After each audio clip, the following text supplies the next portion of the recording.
and then I wind up going to prison.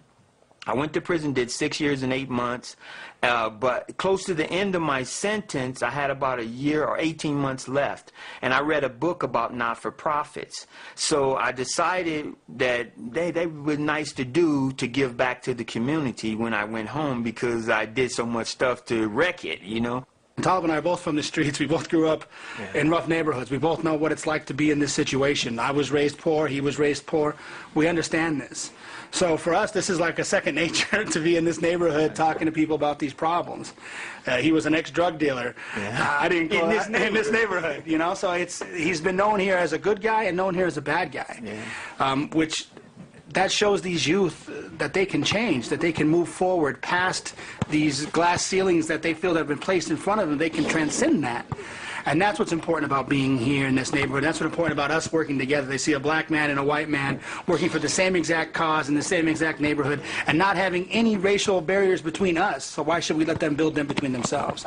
And it just brings tears to your eyes for someone else to say that what you've meant to the community here, you know. So it's just like, hey, it's working.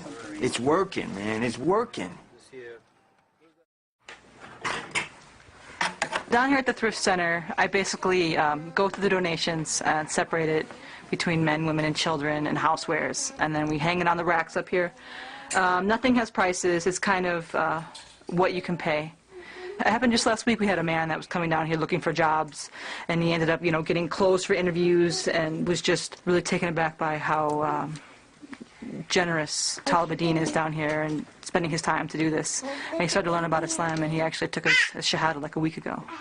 So there are people coming to Islam through the Thrift Center and through the workforce center down here. يساعد هذا المتجر الذي يعرض السلع بأسعار رمزية الزائرين وبطرق تغير من حياتهم في بعض الأحيان. I bring my kids down and I have them help. I think it's important for them to see that, you know, there are people that have less than us, just as there are people that have more. And I want them to give back and to help the community. And so, I mean, they love it down here. It's a blast. They like organizing the shoes and hanging up the clothes, and they think it's really fun. So it's something we do as a family. My children have a very active social life. They're not just always stuck at home. They have friends from all over the world. ذهب إسماعيل إلى مصر كأحد الدارسين في منحة فولبرايت، وهو برنامج تعليمي تقدمه وزارة الخارجية الأمريكية بهدف زيادة التعاطف في الشؤون الدولية. We moved to Egypt when Layla was 2 years old, the first time, when we moved there as a family. The Egyptian culture and the American culture are very different. You know, in Egypt, they can go and they have friends from all over the world. There's Egyptian kids, French, Russian, Czechoslovak, I mean, just all over the world, and none of them speak Arabic. But within, you know, a week or two, they figure out how to communicate with each other. They get along, they can play, they love each other, you know, for their, just, you know, for their similarities. Like with Layla, she sees all these little girls are like her, no matter where they're from. You know, Abdullah and Ibrahim, they see all these little boys are like them. Their names are Abdullah and Muhammad, and they like to play, and they like to wrestle, and they like to play football, but they're Muslim also. I think my kids are citizens of the world. They're between cultures. You know, they're not all the way American, they're not Egyptian, they're not, you know, I think they, you know, instead of being raised, sheltered, protected from everything, they see everything. So when something happens, they ask questions and we can answer it in a way they can understand. So when you come to a place where hardly anyone is like you, you have that confidence knowing that there's a whole country of people like you, and that you're not alone, that there's a whole other world out there where people are just like you, have the same beliefs as you, just the same way as you. It gives them a sense of confidence and belonging that I don't think they would have if we just stayed here. تعيش الأسرة عامين في مصر وعامين في أمريكا بالتبادل، والتعرف على هذين العالمين تجربة استثنائية بالنسبة إلى الأطفال، لكنها تعتبر تحديا بالنسبة إلى تعليمهم. We decided as a family to homeschool for several different reasons. The number one reason is we travel a lot. We travel back and forth between America and Egypt, between Denver and Chicago.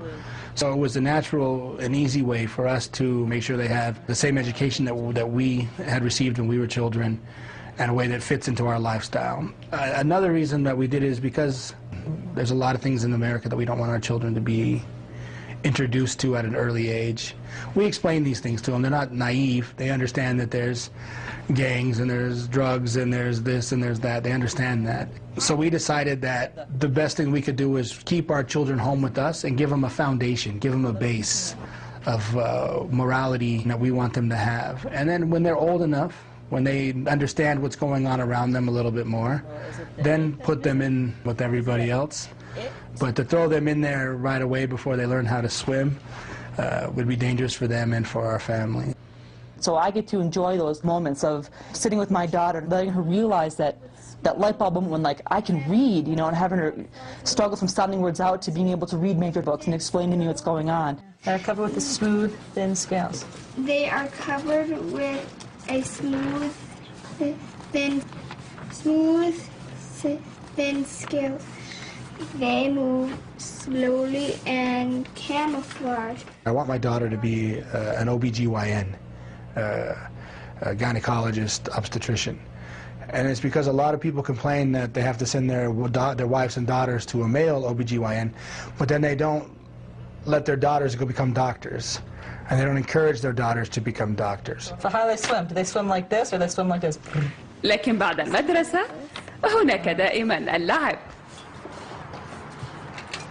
I 100% adore my children.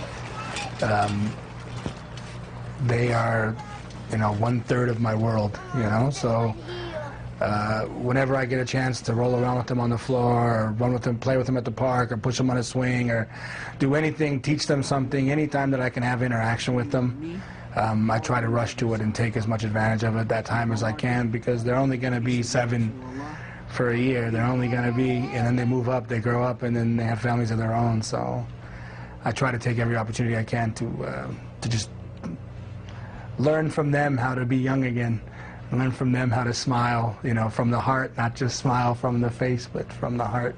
So I truly adore my children. Truly adore them. Can't get enough. Watch out for the hook. You see your hook right there? That's what the fish puts, that's what catches the fish. I really want them to focus on the idea of patience about fishing. A lot of the kids think they're going to come here today and just catch a bunch of fish, catch hundreds and thousands of fish, but in reality, fishing is supposed to teach you how to just be patient, to sit quietly and enjoy what Allah Azza wa Jalla has given you of nature. So that's really what it's about, what I'm trying to teach them, but they want to catch some fish. Be careful, this now has a hook on it flying around.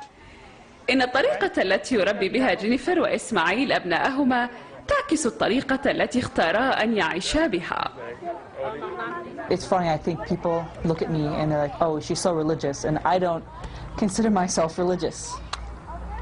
This is just a way that I choose to live and I choose to dress, and, you know, alhamdulillah, thank God that we have the freedom in this country to be able to, you know, choose a religion and follow its teachings.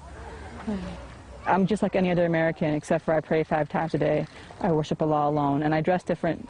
But other than that, I'm American. I like, you know, McDonald's and American things, you know, going to the movies. على الرغم من أنهما يعتبران نفسيهما أمريكيين تماما، إلا أن جينيفر وإسماعيل اختارا طريقتهما الخاصة في أن يصبحا أمريكيين. Me and my husband were raised in very different places. I was kind of raised in a bubble where I was protected from everything that was unhappy in the world, and my husband was kind of raised smack dab in the middle of hardness. So it's kind of like we're trying to find the middle ground in that, so that the kids can, you know, see that people are poor, people are homeless, people, you know, live in war zones and have horrible things happen to them, but it's how we react to it, how we reach out to help, because, you know, we're all mankind, we're all here on this planet together.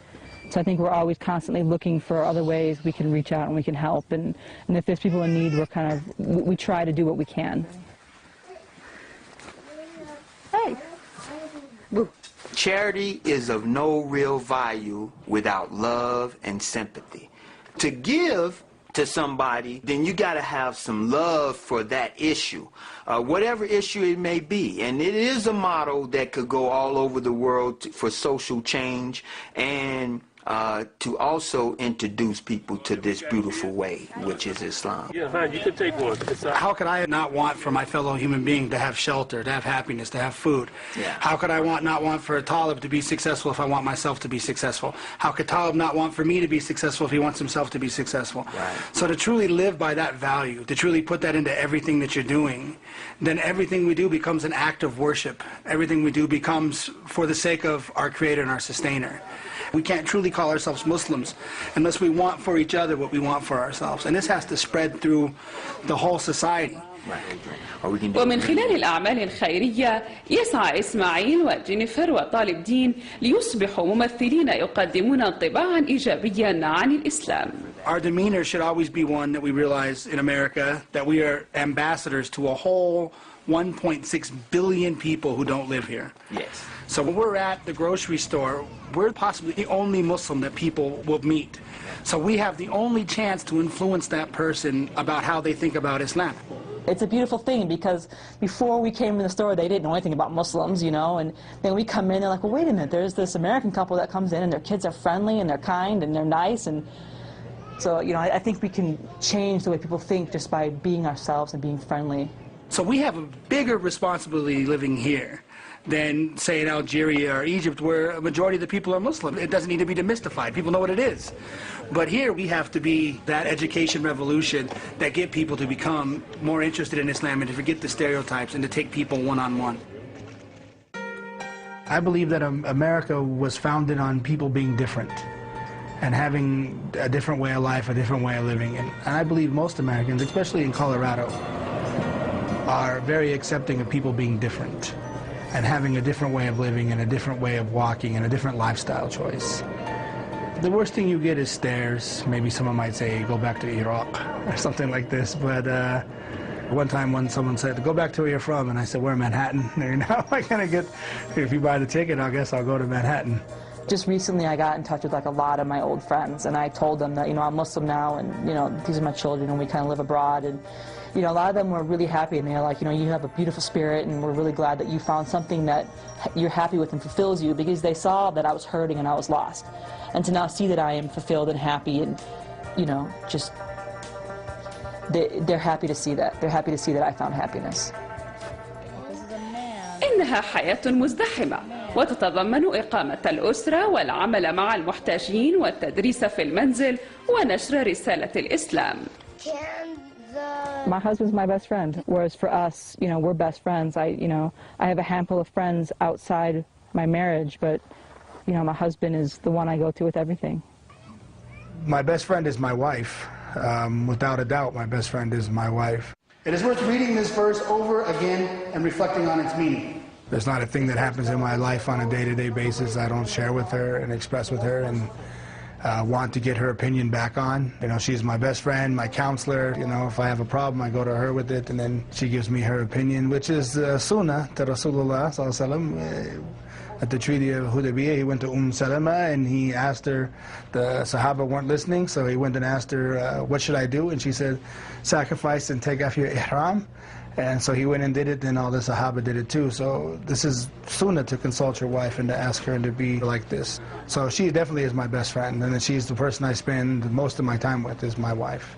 For both of us, I think the minute we saw each other, we knew that we were right for each other. You know, and we both worked through a lot of personal stuff before we came to Islam.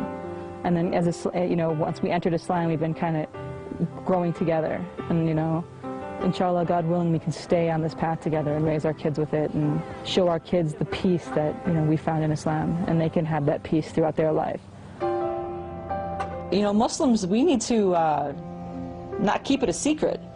You know, I was raised in Chicago, and I went to college in the city in Chicago, and I had no idea what Islam was. I saw hijabbed women, and I figured they were Buddhist. I had no idea. You know, it took me moving to Colorado and meeting my husband for him to tell me that this is Islam. You know, so Muslims need to not be afraid to tell people what Islam really is, what we believe, to share the beauty of Islam and not keep this secret for ourselves, because it's a beautiful thing.